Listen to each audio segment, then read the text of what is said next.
అందరికీ నమస్తే. మనిషికి ఒక మాట, గొడ్డుకు ఒక దెబ్బ అని చెప్పి ఒక నానుడు ఉంది. మనిషికి ఒకసారి చెప్తే 2 సార్లు చెప్తే వినాలి, లేదు పశువు కూడా ఒక దెబ్బ కొడితే వింటుంది.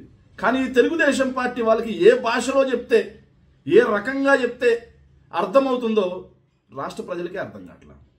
ఇక వాళ్ళ పాడిందే పాటరా అన్నట్టుగా ఒకటే పదం, రాష్ట్రం విధ్వంసం అయిపోయింది, ఆర్థికంగా రాష్ట్రం 14 లక్షల కోట్లు అప్పైపోయింది అని చెప్పేసి మీడియా ముందు అసెంబ్లీలో కూడా పచ్చి అబద్ధాలు మాట్లాడడం.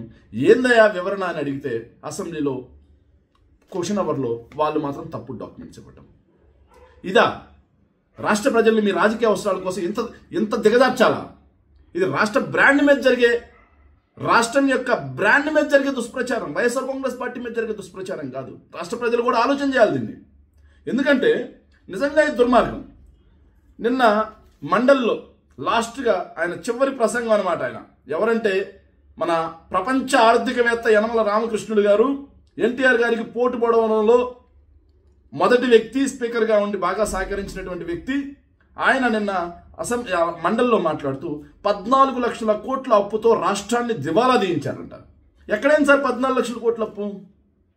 అసలు రాష్ట్ర అప్పు ఎంత అని చెప్పి క్వశ్చన్ అవర్లో అడిగితే మీరిచ్చింది ఎంత? అదేవిధంగా మీ బడ్జెట్ డాక్యుమెంట్లో పెట్టిందంట. మీ budget document volume number 5 state debt, public debt 31వ తారీఖు 3/2024 అంటే జగన్మోహన్ రెడ్డి గారు దిగిపోయడానికి 4,21,201.30 కోట్లు. ఇది పబ్లిక్ డెట్. దీనికి తోడుగా ఏదైతే కార్పొరేషన్ డెట్స్ ఉంటాయి కదా, కార్పొరేషన్ డెట్స్ కూడా కలుపుకుంటే మేము కాగ్ లెక్కల ప్రకారం పీపీటీఎస్ చూపించాం. దీనికి సమాధానం ఒక్కరు చెప్పరు. అసెంబ్లీలో కూడా ఏ డాక్యుమెంట్ చూపిస్తారు, కానీ మాట్లాడేది మాత్రం అన్ని తప్పుడు మాటలు మాట్లాడతారు. మరి దీని ప్రకారం చూసుకుంటే స్టేట్ అప్పు 6,6.5 లక్షల కోట్లు. మరి చంద్రబాబు నాయుడు గారు చేసిందంత, జగన్మోహన్ రెడ్డి గారు దాంట్లో చేసిందంత 2,60,000 కోట్లు.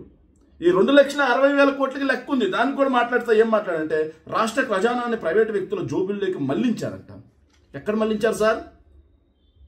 జగన్మోహన్ రెడ్డి గారు 2,60,000 కోట్ల రూపాయలు అప్పు చేస్తే 4,70,000 కోట్ల 4.5 లక్షల కోట్ల రూపాయలు డీబీటీ, నాన్ డీబీటీ ద్వారా సంక్షేమం చేశారు. సచివాలయాలు వచ్చాయి, ఒక వ్యవస్థ సృష్టికరించబడింది. అదేవిధంగా ఏదైతే సచివాలయ వ్యవస్థ ద్వారా వీటన్నిటి ద్వారా 2,36,000 ఉద్యోగాలు కల్పించాం. ఇవి కాకుండా గవర్నమెంట్లో కాంట్రాక్ట్ అవుట్సోర్సింగ్ ద్వారా 6 లక్షల చిల్లర ఉద్యోగాలు కల్పించాం. ఎంఎస్ఎంఈలు, పరిశ్రమలు, వీటి ద్వారా మొత్తంగా 40 లక్షల ఉద్యోగాలు కల్పించాం. అది మీ లెక్కలే ఇచ్చారు.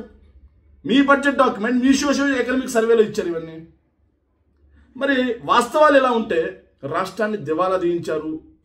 ఎంతకాలం ఇలా రాష్ట్ర ప్రజలను తప్పుదో పట్టిస్తారు?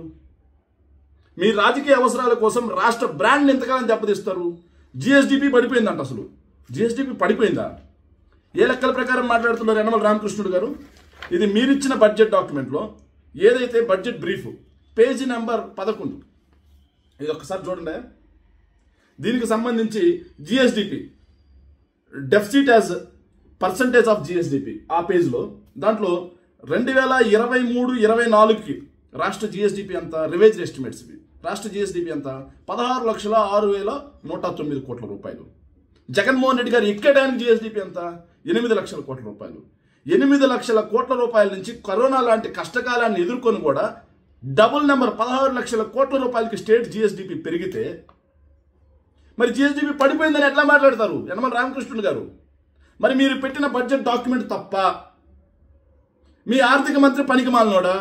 మీ ఆర్థిక మంత్రిని నియమించిన మీ ముఖ్యమంత్రి పనికి మాలినోడా? మీ అధికారులు తప్పుడు రాతలు రాస్తున్నారా, లేకపోతే మీరు తప్పుడు మాటలు మాట్లాడుతున్నారా? దీనికి సమాధానం చెప్పండి. మీరిచ్చిన బడ్జెట్ డాక్యుమెంట్లో స్టేట్ అప్పంతనిచ్చారు. మరి మీ అధికారులు తప్పుడు రాతలు రాశారా? మీ ఆర్థిక మంత్రి తప్పుడు రాతలు రాయించారా?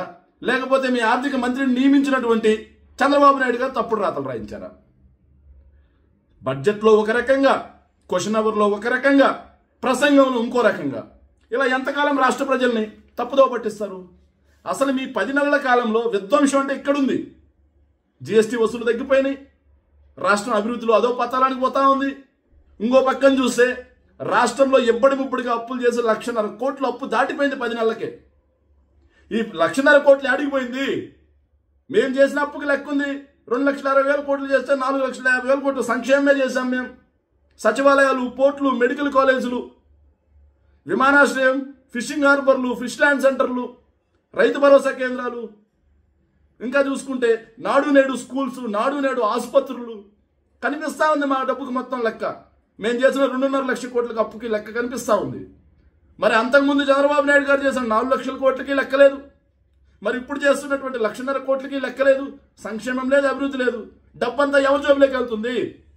ఏ ప్రైవేటు వ్యక్తుల జోబుల్లోకి వెళ్తుంది రాష్ట్ర ఖజానా? చెప్పండి యనమల రామకృష్ణుడు గారు, చెప్పండి. మీరు ప్రపంచ ఆర్థికవేత్త కదా. ఇలా కాకుండా బట్టగాల్చి మొహానేస్తాం, పడికట్టు పదాలు వాడతాం, 14 లక్షల కోట్ల అప్పు, ఆర్థిక విధ్వంసం అంటే ఖచ్చితంగా రాష్ట్ర ప్రజలు మీ అందరినీ బట్టలిప్పి నించోబెట్టే పరిస్థితి ఉంది. రాష్ట్ర ప్రజలకు ఇప్పుడిప్పుడే నిజాలు తెలుస్తూ ఉన్నాయి.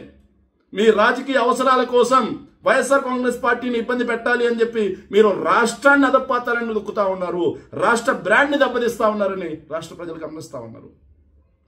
Thank you.